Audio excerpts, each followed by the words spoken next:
My 19F, pregnant sister-in-law, 26F, is cold and short with me, but kind to everyone else. Using a throwaway just for privacy reasons. Sorry if this gets long at all. My sister is a lesbian, and married her wife a year ago. They receive financial support from my parents, they're wealthy, and generous, have good jobs, and as such, have decided to have a baby. Currently, her wife is about 6 months pregnant, and the two of them are visiting for holidays. I'm in college, so I don't see them very often. Yes, my parents give me financial support as well, everything is fair and square, but I'm really excited for their baby. My sister and her wife had been dating since their senior year of college, and were friends since childhood before that. I'm 7 years younger, so I was kind of left out of the loop. I never knew my sister's wife until they got married, and even then, I was swamped with my first year of college, so I didn't really ever get to know her. I was really excited though for this trip, since we'd get some one-on-one time together. Our parents live about 2 hours away from my sister and her wife, and I flew in from across the country. We're all staying with our parents, who are not yet retired.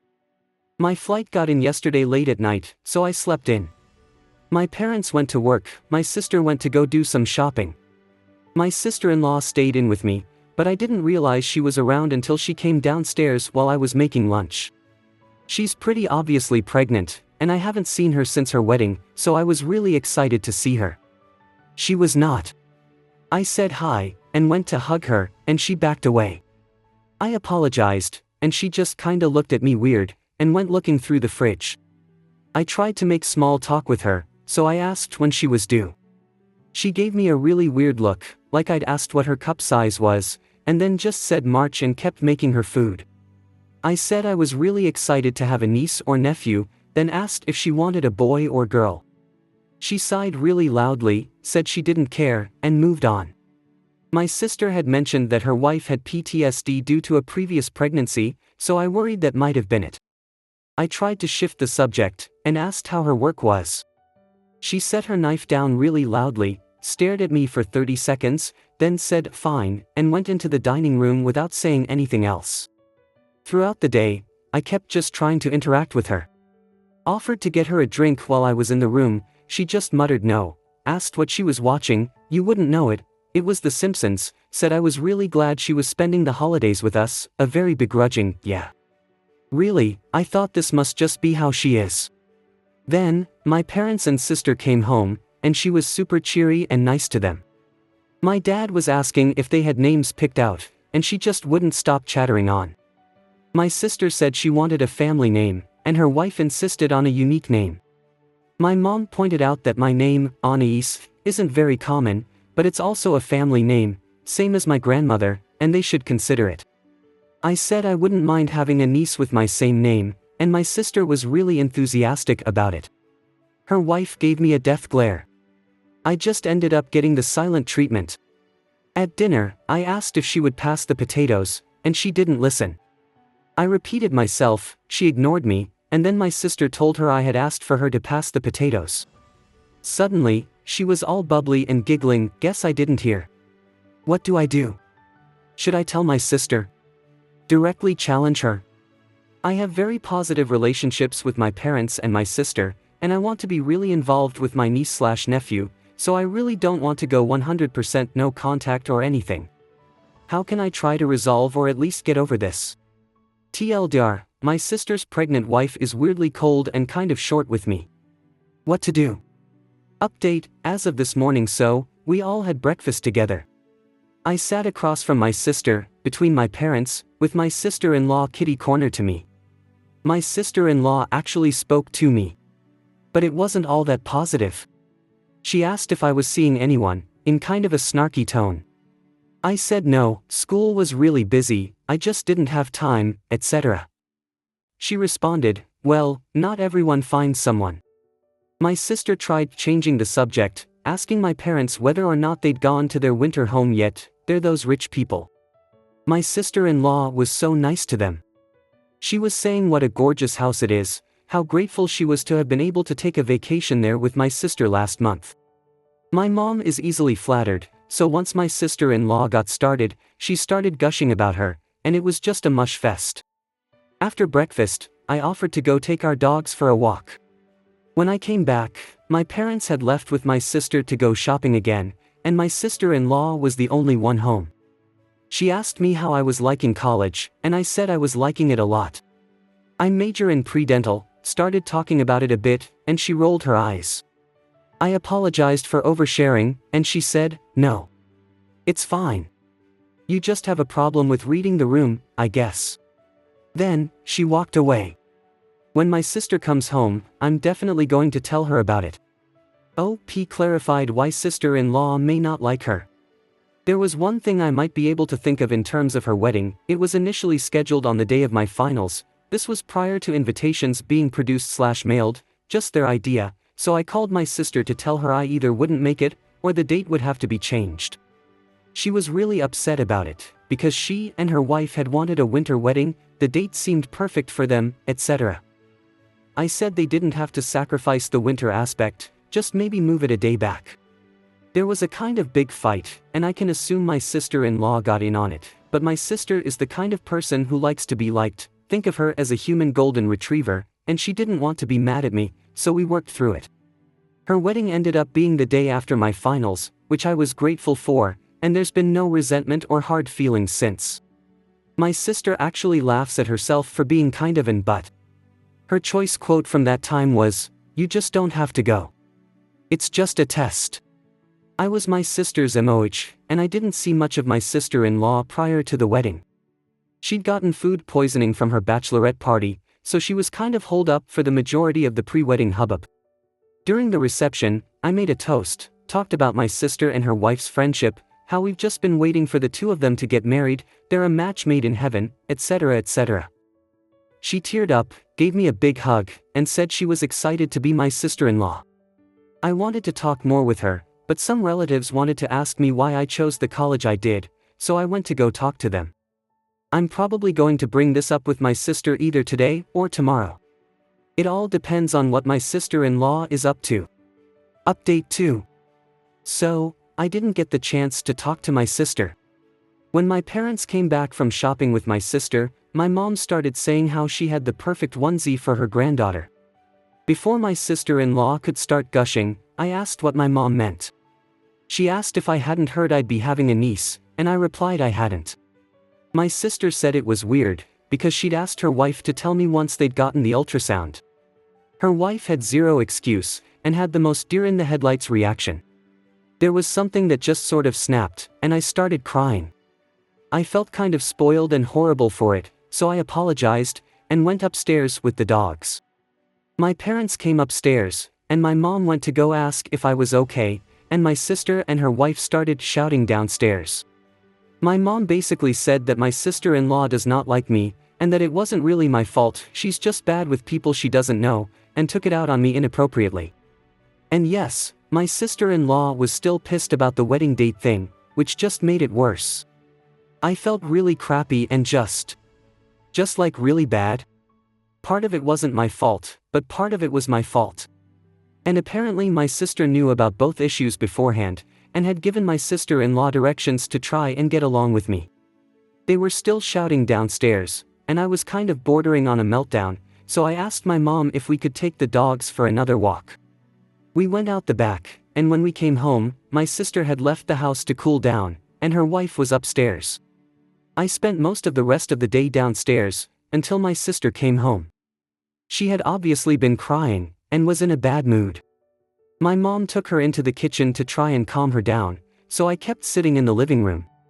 I felt like a bratty little kid again. I genuinely felt like I'd effed up my sister's marriage and probably ruined our relationship in the process too. Everything just felt awful, and when my sister came out of the kitchen, she didn't even look at me, just went storming back upstairs. Her wife started yelling first, and they were fighting for a while before it got quieter upstairs. My mom, dad, and I went out for dinner, and when we came home, my sister-in-law was waiting for us. My sister-in-law apologized to me, saying she had been petty and rude, and that the wedding date thing had been a non-issue. I said it was okay if she was upset about the wedding thing, but I wish she had let me know. She said it wasn't that easy, since my sister would basically take a bullet for me, and it had caused them a big fight before their wedding. I said I had no idea, and that I was sorry to be the source of that tension, and I just wanted to be able to be a good sister-in-law myself and be a good aunt. My sister-in-law got angry, and said I had ruined the opportunity for the first one, and she wasn't banking on the second one. Then, she stormed upstairs, and she and my sister got into another big fight. I felt awful. The bad feelings manifested physically, and I spent most of the night throwing up while my sister and her wife fought. My mom was really kind to stay up with me, and my dad tried to get my sister and her wife to get off each other's backs. I specifically heard my sister-in-law shouting, "Who would you jump in front of a train for? Me, or her?" And my sister responded, without missing a beat, my sister, no questions asked. They got quieter after that, and my sister-in-law started up the screaming about an hour later saying, "I'd let all my siblings die for you." My sister slept on the couch, and the two of us went out for breakfast in the morning. She basically said that after my sister-in-law gave birth, she and my sister were going to separate. They would try counseling prior to the birth, and afterwards too, but if things weren't getting better, they'd be divorcing. I said that it shouldn't have gotten that far, and I was sorry for pushing the both of them. My sister said that my sister-in-law does this to all my sister's friends, and they've been fighting often. But, she clarified that the way she treated me was a deal-breaker. She said it might have sounded sad, but I was her best friend from birth, and she wouldn't let me not feel welcome like that. I felt really guilty, and started crying again. She kept saying she wanted it this way, their relationship was broken as is, etc. It's been tense and awkward ever since. My sister-in-law won't look at me or speak to me, and I've given up. My sister has been by my side a lot, and has amped up the good sister behavior 10x. I feel like crap, everything is really terrible, and I'm sure I'm going to be making another post during the actual Christmas crap. Not a great update, but there we are. TLDR, my sister and her wife are separating because of my sister-in-law's behavior towards me. Next story. Am I the a-hole for telling my girlfriend she's overreacting to walking in on her son? All names are fake. I, 48M, have been dating my girlfriend Kelly, 50F, for nearly 2 years. We are currently on vacation with her son Ryan, 23M, and his girlfriend Emily, 23F, as well as my sister, brother-in-law, niece, and her boyfriend. To preface this, I know Ryan very well. I've known him for nearly a decade now. I was his coach in high school and we grew very, very close. He is practically a son to me. He's also been dating Emily since high school. When we were planning this trip, Kelly said that Ryan wasn't allowed to share a room with Emily. I thought she was joking, but she was not. I know Ryan is sexually active, and I've known by word of his mouth since he was a teenager. I said fine, and the technical plans were that Ryan and my niece's boyfriend would share a room, and my niece and Emily would share a room. Obviously that room arrangement wasn't going to last. Everyone was fine with the technical room arrangement, the girls even had a slumber party one of the first nights. Ryan picked up that this was just to appease Kelly. I handed him his keys and said, "Give the second one to whoever," and he immediately gave it to Emily. My niece did the same in giving her spare key to her boyfriend. This is exactly what everyone thought would happen. Anyway, somehow Ryan had left his wallet in our room last night. Instead of bringing it to him at breakfast or knocking on his door or even shooting him a text, Kelly used the key in it to walk into his room. She saw things she didn't want to see. To be fair, they weren't having sex. What was described to me was that they were both nude, covered up at least on their bottom halves, but they were snuggled up and he was running his fingers on her back. This sounds like how most loving couples are after having sex. She was in hysterics. She refused to come to breakfast. I told her that was fine, but she wasn't going to make this a big deal on our vacation. Emily very sweetly apologized to me and said she knows how Kelly can be, which frankly made me feel terrible. When I went to retrieve Kelly from the room, she was still in a mood. She expressed to me how upset she was, and I told her be thankful all she saw was the snuggling and not the actual act. That made her really upset, and I told her she was overreacting. Ryan is an adult who has been with the same woman for years. She has confided in me before that she doesn't like Emily, but frankly I've never seen her do anything wrong. She's a bit punky and Ryan is a bit more preppy, but she's a sweet person who cares deeply for Ryan and vice versa. She called me every name in the book when I told her she was overreacting. She called him a child and accused me of taking Emily's side over her. I'm genuinely concerned. I've even considered the possibility that she forgot to bring some mood-regulating medication because I have never seen her act like this, and I'm being shunned by her for being an a-hole. Currently we're all sitting on the beach while Kelly mopes inside. ETA, I wanted to add some relevant information that I see asked in the comments. So Ryan and Emily live together and have for I want to say 5 years. Ryan paid for his and Emily's portion of this trip. When Kelly brought up them not sharing a room as I was booking it, I thought she was joking and just laughed. It wasn't until we were checking in and I was passing out keycards that she reminded me of what she said, and at that point, instead of arguing about it in the lobby, I said fine and handed people their keys and told them to do whatever they want. I just wanted a drink and eat some fruit on the beach. She is in therapy and is aware of her unhealthy attachment to her son. She does take medication, for mood regulation, however I'm not sure if she currently has them. I think that's all for now. If I see anything else I will add it. I'm sorry I can't get to all of the comments, there's a lot of them, and I'm on vacation. Update. The original post and this update are a bit long, so I opted to write the update in a new post altogether. Apologies in advance for the lengthy post. First and foremost, thank you to everyone who commented. I appreciated the helpful comments and was entertained by the less helpful ones. Even if I didn't reply, I did read every single one. Before I get started, there are a few things I wanted to clear up. I know Kelly is mentally ill, however in the nearly 2 years we've been together I never really noticed anything particularly concerning. Her relationship with Ryan has gotten a lot better both from what I can see and from what Ryan and I have talked about. As for her relationship with Emily, she was never particularly rude to her, but they've also never been close. Kelly is in regular therapy and is medicated for mood regulation. Additionally, I am very, very careful when it comes to enabling behavior for anyone, including Kelly. The reason I took her comment about them staying in separate rooms as a joke is because I genuinely thought it was a joke. That was a ridiculous statement to make. I was sitting at my desk booking the rooms, she had made that comment, I chuckled, and then we started talking about something else. I had no reason to believe that she genuinely felt that way. When she reminded me of her rule in the hotel lobby, I looked at her like she was crazy. She didn't make a scene, and frankly I was exhausted, so I just gave up and handed people the pairs of keycards and told them to do whatever they wanted, and within the hour I was asleep on the beach. I spoke to Ryan before anyone else, apologizing on Kelly's behalf. Since I've known him the longest of the young couple, I figured it'd be easier to talk to him. He was surprisingly understanding of the situation, and apologized back to me for starting this whole thing, which I let him know was a ridiculous thing to apologize for. Before I even had the chance, he himself brought up emotional incest, and said that that was something she was really bad about when he was a teenager and still needed to work on now that he was an adult out of the house. I spoke with Emily and the conversation went similarly. Ryan has always been very strict on his boundaries surrounding how his mother treats Emily, usually leaving her alone for a few days or weeks until she is able to be respectful towards her again. When I asked them both if they knew why Emily was disliked by Kelly, neither of them knew exactly. Emily did suggest that right before Ryan moved out, Kelly had walked in on them actually having sex.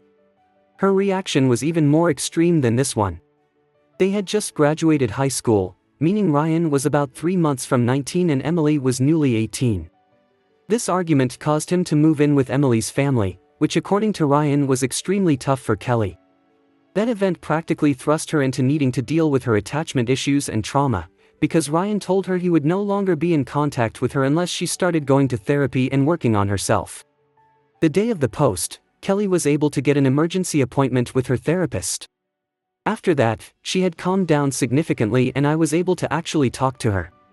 While the whole talk was far too personal for me to go into detail about, I want to talk about a few points. The first thing I asked was what the actual hell was going on. While her unhealthy attachment to her son is at play, she told me the situation was triggering and sent her spiraling, then referenced the circumstances regarding Ryan moving out, which we had never spoken about before. She has a lot of trauma surrounding being a single mother, and certainly has abandonment issues. Ryan's father was a brief, few week fling who she thought would want to stay with her to raise a baby, and ended up leaving her alone. I decided to ask her why she disliked Emily. At first she said it was because she was loud-mouthed and had Ryan by the balls. I told her to rephrase in a more productive was, and she said she was opinionated and Ryan would move mountains for her. While I do adore Emily, she is certainly opinionated, but very intelligent and extremely respectful and polite. Additionally, Ryan hangs off of every word she says. He has told me himself that she's always the most interesting person in the room to him. That's not to say that both of them are perfect. In fact, I saw them bicker about a plate of fruit yesterday, but they are both great together. I told Kelly she should be proud that she raised a son that loves and appreciates his significant other so much that he has openly admitted that he would do anything for her. That lightened up her mood significantly. Funny enough, her therapist suggested she to talk to her primary care doctor or OB/GYN about menopause, which was what another commenter suggested. Her therapist suggested her medication may need to be adjusted if that's the case, as the extreme reaction was frankly out of character, and there have been other mood-related issues she's been dealing with. Initially, I was not going to ask about what medication she forgot. As someone who is on antidepressants, whenever I would express rational anger, some toxic people in my life would immediately dismiss it, claiming I haven't taken my meds. I absolutely hate that. With that being said, I decided it was best for me to ask which medication she forgot. To no one's shock, it was indeed a mood-regulating medication. Her sister is joining us for the second week, so she will be bringing her medication. Finally, Ryan and Emily had joined us in a conversation. It was filled with a lot of apologies, a little bit of tears, and a surprising amount of hugging. From what I gather, this is not the first conversation of its kind between the three. One thing that was spoken about was how Kelly ended up with Ryan's wallet in the first place.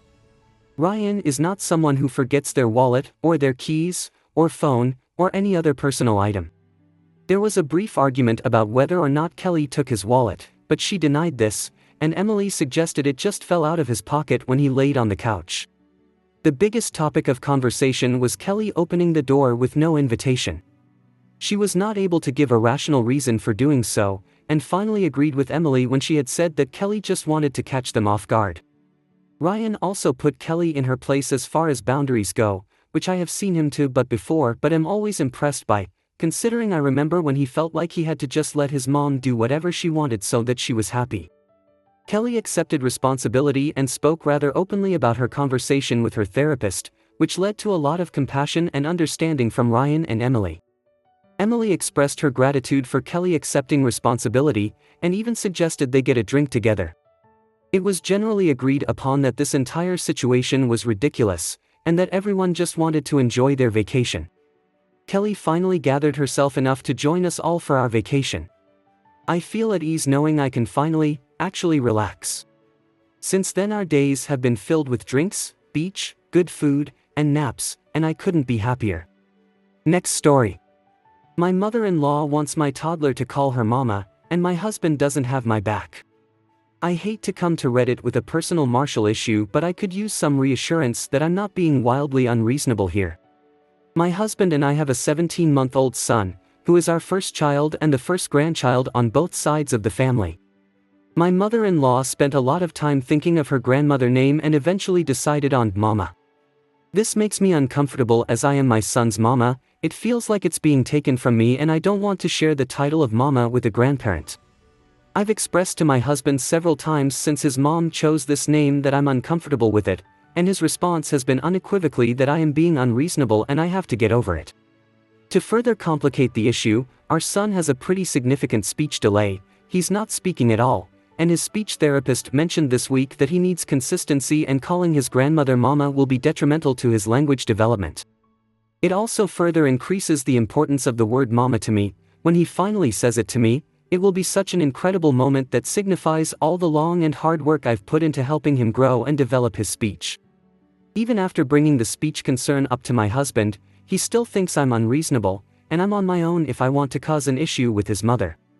At this point, this is the most upsetting part, that I've expressed my feelings repeatedly and he completely dismisses them and doesn't have my back. I want to speak to my mother-in-law about it when I see her in person next, but I'm terrified of potentially blowing up our relationship and being left all on my own as the crazy daughter-in-law without my husband to back me up. Am I being crazy here? For reference, his family is not Hispanic or from the southern US, or anywhere similar, where a grandparent mama is more common/accepted. He called one of his grandparents mama. It must have not bothered my mother-in-law, which is great for her, but obviously we are different people and I have my own feelings on the matter. I also am already in therapy for my people-pleasing tendencies and we have couples therapy sessions as well. Edit. Thanks for the replies and giving me the courage to have this convo with my mother-in-law. Confrontation is so hard for me, but I'm going to do my best. My relationship with my mother-in-law is otherwise great and I love her a lot. She's not the overbearing type at all, so this is totally out of left field. Yes, she wants it pronounced like regular mama, not mama or mama. I have overheard her babbling mama mama to my son and explicitly saying, I want him to say my name first. She's bought mama apparel and mama jewelry and other such things that I have thought are clearly meant for new mothers. It's overall wildly inappropriate in my opinion and I'm so confused where this is coming from, but I will set the boundary that this isn't okay. The larger issue is that this is just another instance in a marriage where I don't feel my feelings are respected. It's exactly what I'm in therapy for, learning to build my confidence and self-esteem and how to stand up for myself. My therapist agrees with me that this is a reasonable boundary, by the way, but I entirely shut down the idea of confronting mother-in-law at the time because I was too scared. I've made a lot of progress since then though and feel more ready now. Getting confirmation here that I'm not crazy gives me the last push of confidence I needed, but I'm really sad that my husband doesn't see it this way at all. I want a life partner who is my cheerleader and supporter, who is proud of me for making these changes and setting boundaries for the first time in my life, and it hurts that I don't have that. Typing this all out has helped clarify why I feel the way I do, and I'll be talking some more with my husband before the convo with my mother-in-law. I may show him the comments here if I have to. Thank you for confirming I'm not crazy. Update. I posted last year about my mother-in-law choosing mama as her grandmother name, how wildly inappropriate I find it, and how my husband thinks I'm overreacting and doesn't have my back. He eventually told her that she needed to choose a new name as I am mama in my son's speech therapy sessions, and their solution is that her name is now Mama Joe, mama, first name. I have overheard her say, I want him to say my name first. I don't want to give up mama because he's going to say that before any other name, etc. multiple times. I feel like I'm living in crazy town and am going insane. This new name is literally not any different whatsoever, especially considering the justification of why she wants to be mama so badly. When my toddler finally does say mama, he's 2 but speech delayed and can't make the M sound yet, it's going to be for me, his mother, and me exclusively. I've given up on trying to convince my husband to get on my side. I'm going to speak to my mother-in-law directly next time I see her in person, but it's going to be a big blow-up and I'm really upset my husband still cannot see why my feelings are hurt by this. I think more than anything else this has become a massive marriage issue between us. He has a habit of often invalidating my feelings and telling me I'm overreacting, and to be fair I am a very sensitive person, but this situation has proven to me that even if I'm being the most reasonable person in the world, he still will consider it overreacting. I'll finally stand up to my mother-in-law myself, but I just wish my husband had my back. Edit, an actual update and an end to this saga, Mama Joe is now Nana. My husband messaged her saying the speech therapist says she needs to pick a new name. I followed up with a video chat saying that it's not really about the speech therapy, it's about me and how I feel about it, and she was totally understanding. So, problem finally solved. It just took me 2 years to grow a spine. As far as the comments calling for divorce, blaming me for being in an awful marriage, etc., yes, I'm aware of my massive self-esteem issues. Thank you for lighting a fire under my butt to at least resolve this finally. I'm in lots of therapy to undo my people-pleasing personality. I'm a major work in progress. We're in marriage therapy to navigate the issues that have come up after 15 years of me sweeping my feelings under the rug. This is hard, but I am trying my best. I hope you guys liked this video. If you did, make sure like, comment, share and subscribe the channel James Stories.